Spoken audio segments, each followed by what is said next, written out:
Bang Bro, apakah ini pertemuan Kumham mengumpulkan ini dalam rangka Mm-mm. ada bahasa dulu kan di Pak Dirjen bilang nanti UKAN akan diambil pemerintah nih isunya kan seperti itu. Apa ada kaitannya ke sana? Atau tidak ada kaitannya sama sekali dalam hal ini memang terkait dengan ya kalau saya baca sih di Undang-Undang 30 2014 itu memang pemerintah punya kewenangan untuk menyelenggarakan pelayanan publik dan itu harus berjalan. Kalau terhambat dia akan melakukan sesuatu. Apakah ada kaitannya dengan yang isu-isu UKAN mau diambil alih? Enggak lah ya, enggak. Justru UKN itu kan harusnya diselenggarakan dengan benar ya. Dan untuk menyelenggarakan UKN itu harusnya penyelenggaranya juga sudah apa sudah tidak ada masalah gitu, sudah sah gitu kan. Sahnya penyelenggara itu eh, tentu dia sudah mendapatkan SK ya kan dari kementerian ya sama lah seperti PT ya kan apa PT-nya kalau SK-nya belum keluar nah terus sudah bisa menjalankan aktivitasnya kan, kan belum jadi mekanisme itu kan tentu harus dipenuhi. Nah pemerintah kalau saya lihat ya kementerian nggak ada niat untuk mengambil alih UKN nggak. Bang Bro, tadi kan bilang ini untuk menyelamatkan calon notaris. Sedangkan kekisruhan ini kan ya yang kita tahu sejak 2021 dimulainya bla bla bla bla bla sampai saat ini nggak kunjung menuju pintu penyelesaian. Nah, pertanyaan saya nih, ini mudah-mudahan sih teman-teman ALB pada nonton nih. Nah, ini kan ada bahasa juga di surat edaran itu menghitungnya Agustus 2023 2022 apa 2023 saya lupa.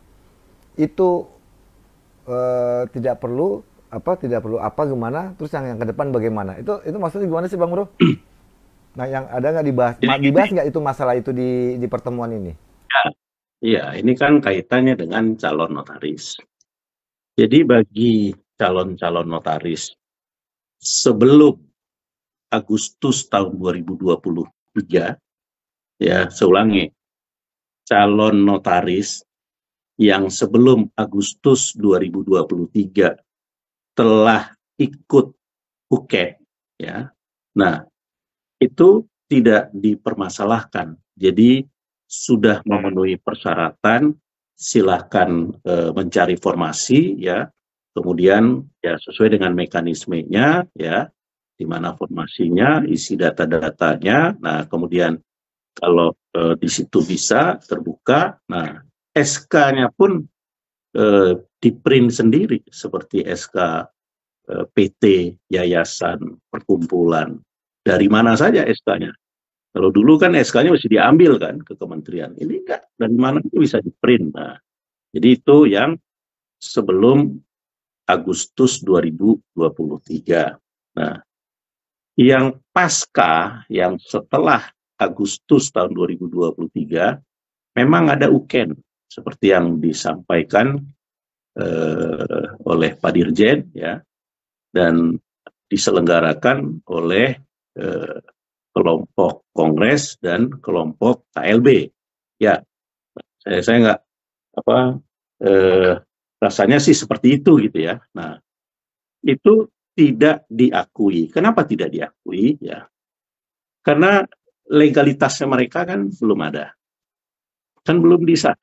Satu itu. Terus kementerian kan sudah menyampaikan jangan dilaksanakan,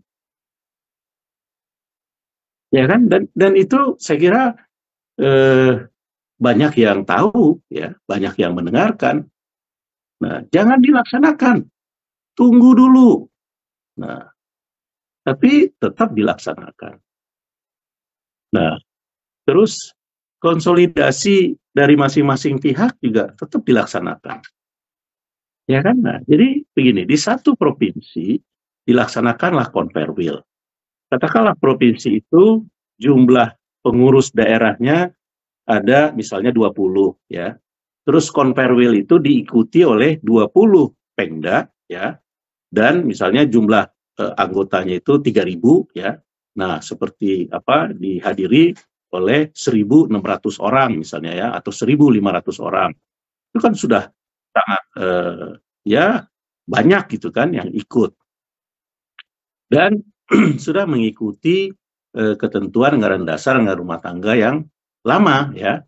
Anggaran dasar yang dipakai itu adalah anggaran dasar produk KLB bulan Mei tahun 2015 di Banten. Nah, itulah anggaran dasar yang dipakai. Jadi di situ masih disebutkan di pasal 10 tentang alat perlengkapan organisasi ya, yang terdiri dari rapat anggota, kemudian pengurus, kemudian dewan kehormatan, kemudian Mahkamah Perkumpulan ya. Terus di pasal 11-nya itu anggaran dasar dijelaskan lagi pengurus pusat terdiri dari seorang ketua umum ya, ketua, terus sekretaris umum, sekretaris, bendahara umum, bendahara, koordinator, dan anggota bidang gitu kan.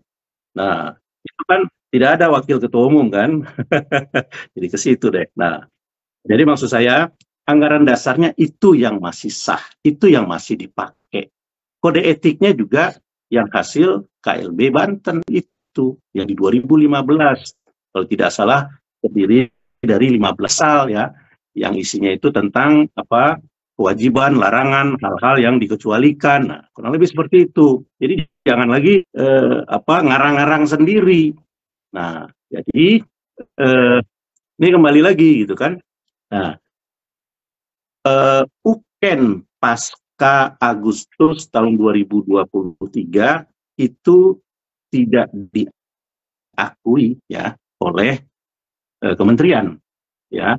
Dianggap UKEN itu diselenggarakan oleh perkumpulan yang belum lengkap ya legalitasnya ya, karena belum mendapatkan pengesahan hasil dari rapat anggota berupa kongres atau kongres luar biasa. Nah, terus pertikaian ini juga kan dampak dan akhirnya upaya untuk perdamaian kan dilakukan.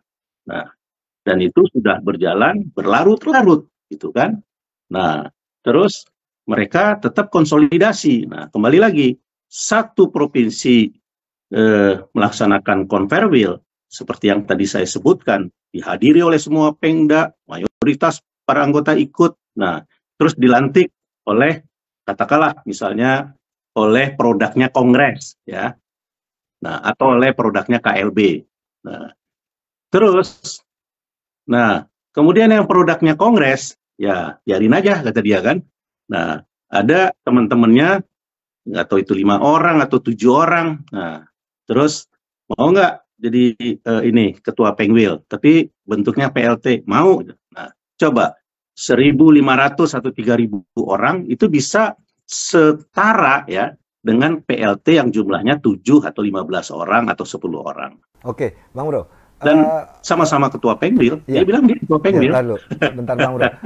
Maksud saya gini, ini kan yang jadi permasalahan, bukan permasalahan, yang ingin saya dapatkan informasi lengkap itu kan mengenai nasib calon notaris nih yang sedang diambil sikap oleh pemerintah. Pemerintah kan saat ini mengambil sikap karena bukan dualisme ya. Perseteruan ini tidak pernah kunjung selesai.